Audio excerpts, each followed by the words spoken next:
Selfie ইতিহাসে এই প্রথম কবর খুঁড়ে কঙ্কাল বের করে তার পাশে পোজ দিয়ে সেলফি তুলছে কাঁথের এক যুবক। এক কেমন সংক্রমণ, গা শিউরে ওঠার মতো ঘটনা।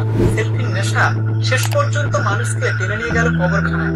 কবর খুঁড়ে কঙ্কাল টেনে বের করে বহু চেষ্টায় দাঁড় করিয়ে তার পাশে রঙিন ফুলের বাহারি প্রিন্টেড শার্ট পরে পোজ দিয়ে সেলফি তোলা।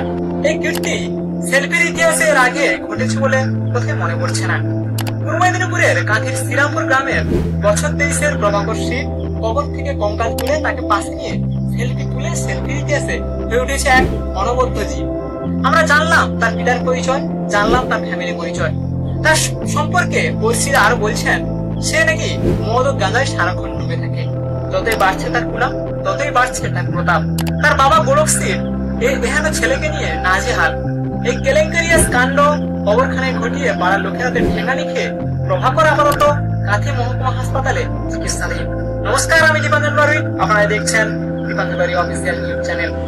সেলফি তোলার সংক্রমণ প্রভৃতি সারা পৃথিবীতে ভয়াবহ আকার ধারণ করেছে। সেলফি আধুনিক সমাজ সংস্কারের সব থেকে বিপজ্জনক ব্যামো বললেও মনে হয় অতিরিক্ত কিছু বলা হবে না।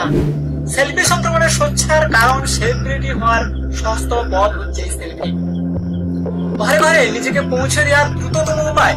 তবে একে কৃতির পর্যায়ে নিয়ে যেতে হলে ছুটে আসা রেলগাড়ির সামনে 30 তলা থেকে প্রায় ঝাঁপ দিতে দিতে গভীর খাদের কিনারে পা বাড়িয়ে বাঘের মুখের সামনে হেসে সেলফি তোলা। প্রভাকর যেটা করছে তাতে অবশ্য সেলফি ভাবনায় নতুন মাত্রা যুক্ত হলো।